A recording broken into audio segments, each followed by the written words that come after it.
New Horizons is dead. I know. I said it before you start freaking out. Just listen to what I have to say.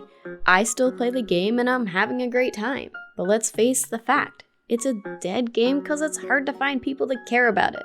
Though this channel is one of the few places you'll probably find a bunch of people who do still care. So don't start typing out your, Cora, you're dumb. This game isn't dead.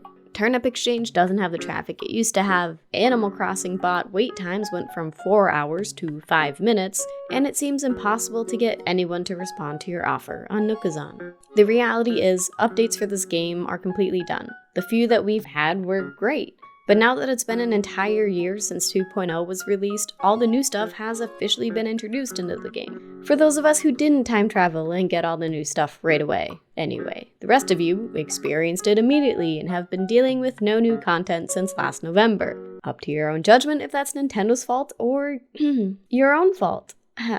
What would bring New Horizons back to life? Easy answer, another update.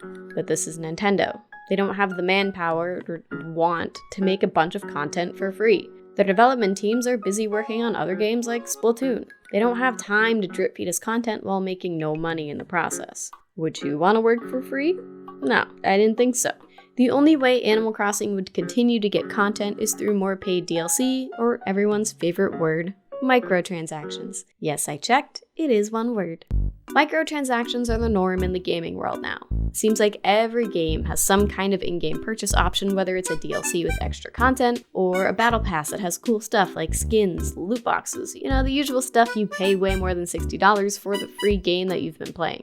For the most part, Nintendo has stayed away from microtransactions in their console games. They continue to follow the original model of developing a game, charging $60, and that's it. Usually no updates, no new content, nothing. I'm still playing the same Donkey Kong Country I was playing 20 years ago. Oh my god, that was 30 years ago. Oh, where's my life gone? As we've seen recently, Nintendo has slowly integrated content updates into their games through DLCs and small free updates that extend the life of the game past the first month of release. The games that get this high quality treatment are the ones where the player base is expected to continue their adventure forever, like Splatoon and Animal Crossing. More updates to these kind of games just make sense. But do microtransactions? If Animal Crossing had a battle pass or an in-game store, I'd probably pay for it.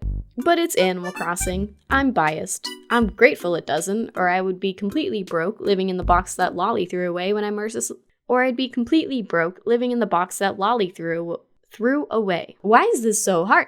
Or I would be completely broke living in the box that Lolly threw away. I still said it weird. Threw away. Or I would be completely broke living in the box that Lolly threw out when I mercilessly kicked her off my island.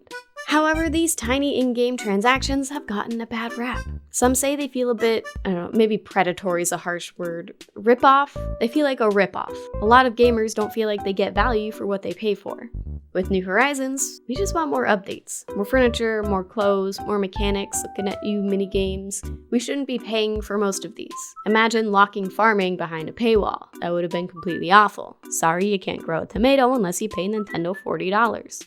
The only items that I would be okay with are furniture and maybe clothing. Though we have practically unlimited clothes thanks to the wonderful artists sharing their creations online. However, one could say this is technically paywalled because you need Nintendo Switch Online to access it. I'm just gonna continue on before I go off on a tangent here. So that leaves furniture. Furniture would be the only acceptable mechanic in New Horizons to lock behind money. I'm also realizing that they completely locked villagers behind a paywall too. Hello, Sanrio villagers. Wait, are there already microtransactions in this game?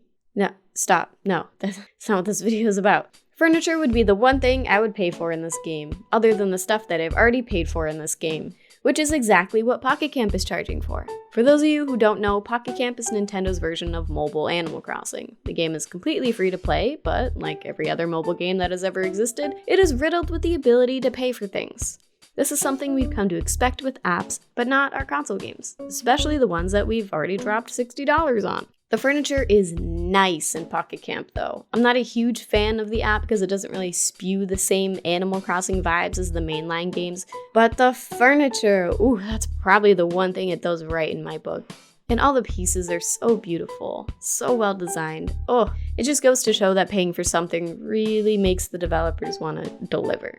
Pocket Camp is going into its 5th year and has been getting constant updates the whole time. Updates usually consist of new themed furniture and somewhat new events, otherwise known as the same event with different rewards. Each event has exclusive furniture or clothing items that you can earn. On top of that, themed fortune cookies get added to the game. These require leaf tickets to purchase most of the time, which are the in-game currency that the app expects you to spend your real-life money on. And on top of that, they're basically loot boxes. You don't know what you're gonna get. There's a small chance you get the really cool 5-star furniture item and a huge chance you'll get a bunch of the same common furniture, which can get annoying, especially when you're paying real money. I'm personally not a huge fan of how Pocket Camp does its microtransactions. I like the idea of fortune cookies, but I really hate spending real money on gacha games. And Pocket Camp, it's a gacha game. You can for sure enjoy it without being a walrus or a whale or whatever the people who spend $50,000 on Genshin Impact are called, but paying real money for loot boxes was never really my style.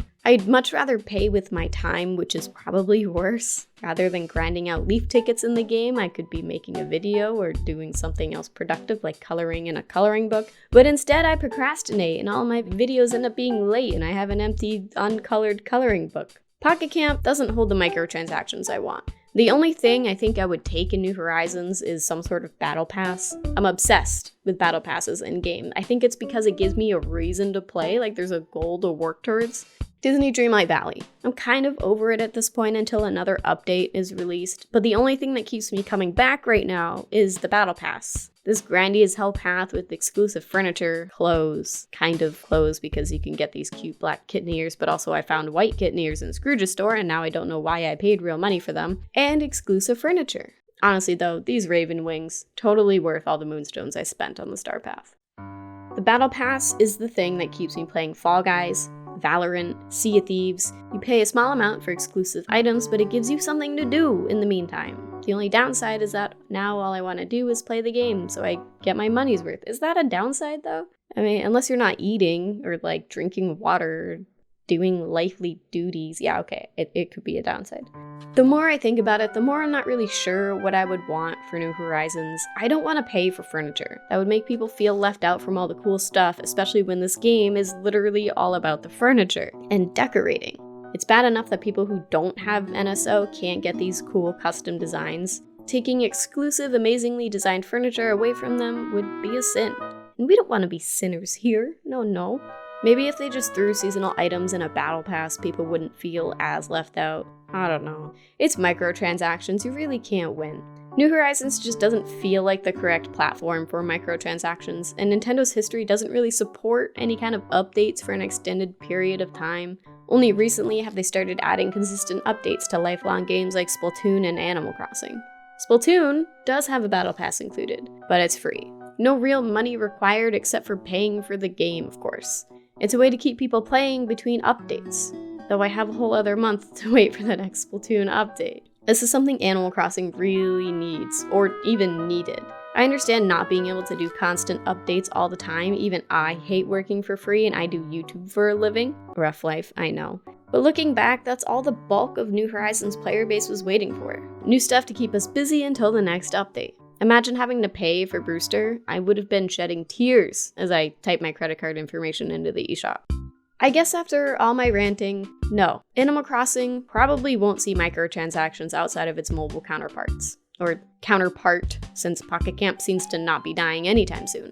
I know I've done this poll on the channel already, but what would you want to see come to New Horizons in the way of microtransactions? Or is the game just better the way it is? Let me know in the comments below, and I'll see you next time. Bye!